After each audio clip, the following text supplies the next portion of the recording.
But it was only for a moment that we were at fault. At one corner, the corner nearest the room which we had left, there was a second door. Holmes sprang to it and pulled it open. A coat and waistcoat were lying on the floor, and from a hook behind the door, with his own braces round his neck, was hanging the managing director of the Franco-Midland Hardware Company. His knees were drawn up, his head hung at a dreadful angle to his body, and the clatter of his heels against the door made the noise which had broken in upon our conversation. In an instant I had caught him around the waist, and held him up while Holmes and Pycroft untied the elastic bands, which had disappeared between the livid creases of skin. Then we carried him into the other room, where he lay with a clay-coloured face, puffing his purple lips in and out with every breath, a dreadful wreck of all that he had been but 5 minutes before.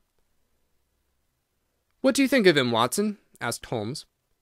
I stooped over him and examined him. His pulse was feeble and intermittent, but his breathing grew longer, and there was a little shivering of his eyelids, which showed a thin white slit of ball beneath. "It has been touch and go with him," said I, "but he'll live now. Just open that window and hand me the water carafe." I undid his collar, poured the cold water over his face, and raised and sank his arms until he drew a long, natural breath. "It's only a question of time now," said I, as I turned away from him. Holmes stood by the table, with his hands deep in his trousers pockets and his chin upon his breast. "I suppose we ought to call the police in now," said he, "and yet I confess that I'd like to give them a complete case when they come." "It's a blessed mystery to me," cried Pycroft, scratching his head.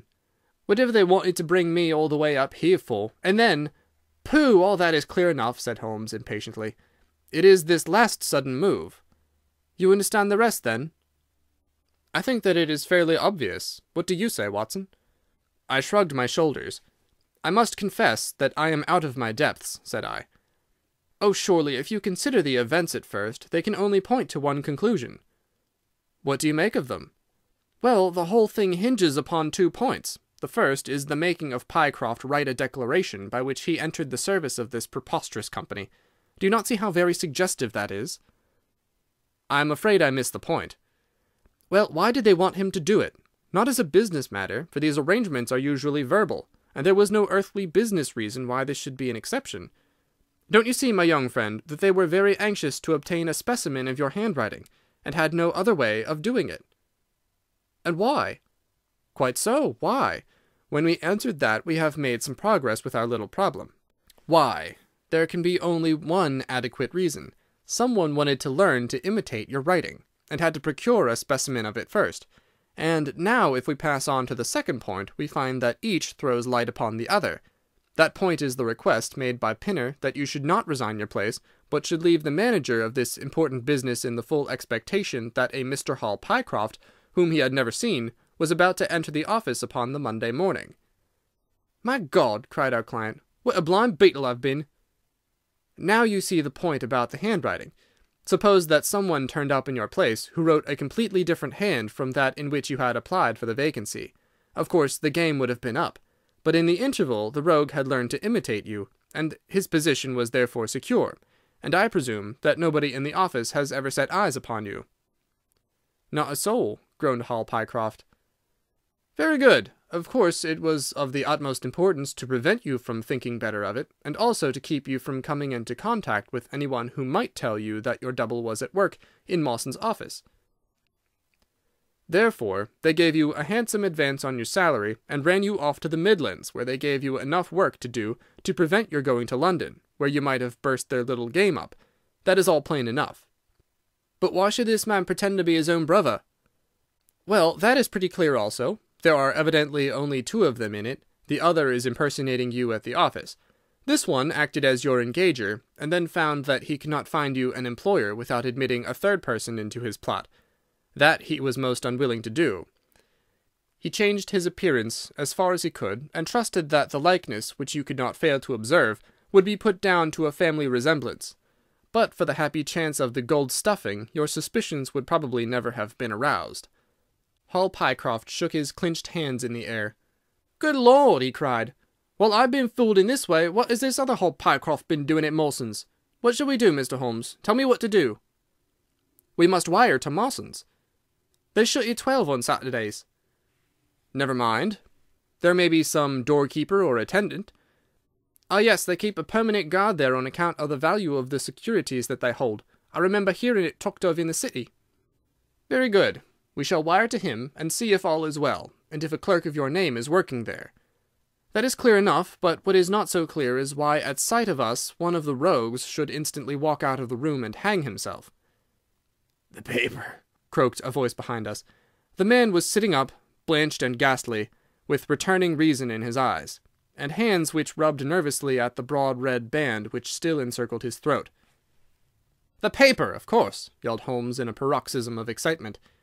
"Idiot that I was! I thought so much of our visit that the paper never entered my head for an instant. To be sure, the secret must be there." He flattened it out upon the table, and a cry of triumph burst from his lips. "Look at this, Watson!" he cried. "It is a London paper, an early edition of the Evening Standard. Here is what we want. Look at the headlines. 'Crime in the City. Murder at Mawson and Williams. Gigantic attempted robbery. Capture of the criminal.' Here, Watson, we are all equally anxious to hear it, so kindly read it aloud to us." It appeared from its position in the paper to have been the one event of importance in town, and the account of it ran in this way. "A desperate attempt at robbery, culminating in the death of one man and the capture of the criminal, occurred this afternoon in the city. For some time back, Mawson and Williams, the famous financial house, have been the guardians of securities which amount in the aggregate to a sum of considerably over £1,000,000. So conscious was the manager of the responsibility, which devolved upon him in consequence of the great interests at stake, that safes of the very latest construction have been employed, and an armed watchman has been left day and night in the building. It appears that last week a new clerk named Hall Pycroft was engaged by the firm. This person appears to have been none other than Beddington, the famous forger and cracksman, who, with his brother, had only recently emerged from a 5 years' spell of penal servitude. By some means which are not yet clear, he succeeded in winning, under a false name, this official position in the office, which he utilized in order to obtain moulding of various locks and a thorough knowledge of the position of the strong-room and the safes. It is customary at Mawson's for the clerks to leave at midday on Saturday.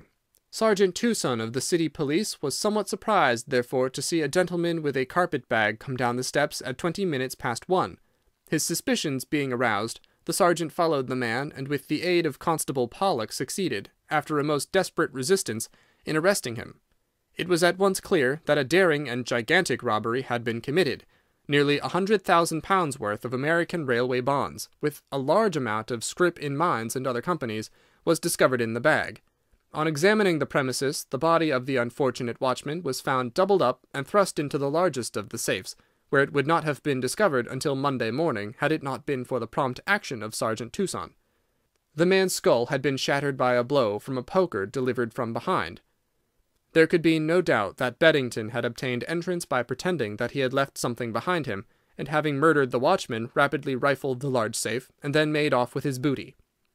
His brother, who usually works with him, has not appeared in this job as far as can at present be ascertained, although the police are making energetic inquiries as to his whereabouts. "Well, we may save the police some little trouble in that direction," said Holmes, glancing at the haggard figure huddled up by the window. "Human nature is a strange mixture, Watson. You see that even a villain and murderer can inspire such affection that his brother turns to suicide when he learns that his neck is forfeited. However, we have no choice as to our action. The doctor and I will remain on guard, Mr. Pycroft, if you will have the kindness to step out for the police."